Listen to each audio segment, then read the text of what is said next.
এবং দুর্দান্ত 6টা ফিচার কিন্তু অ্যাড করে দিয়েছে কোম্পানি।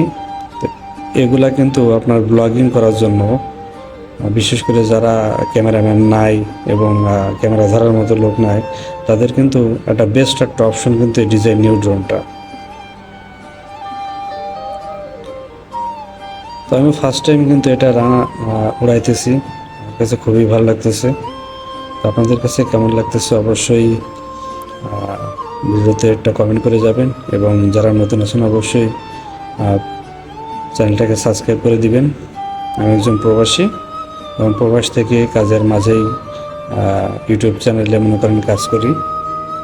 তো যদি ভালো লাগে প্রবাসী ভাই এবং প্রবাসী যারা আছে তাদেরকে যদি ভালোবাসেন অবশ্যই চ্যানেলটা সাবস্ক্রাইব করবেন এবং আমাদেরকে ভালোবাসা দিবেন।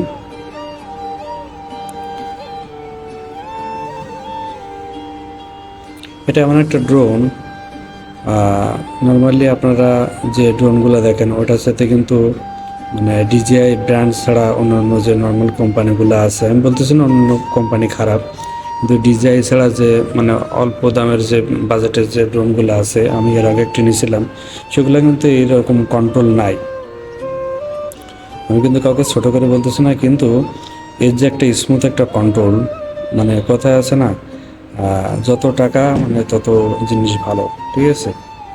তো ব্র্যান্ডের জিনিস যদি আপনি কেনেন চালাইলে আপনি বুঝতে পারবেন যে আসলে ব্র্যান্ড আর নন ব্র্যান্ডের ভিতরে কতটা পার্থক্য। তো আমার কাছে পার্সোনালি খুবই ভালো লাগছে।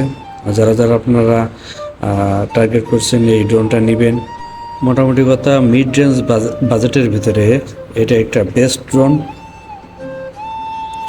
আমার কাছে মনে হচ্ছে। এবং এর ক্যামেরার যে রেজুলেশনটা 4K, স্মুথ ভিডিও দেয় এবং ভিডিও করার সময় কোনো শেক আসে না।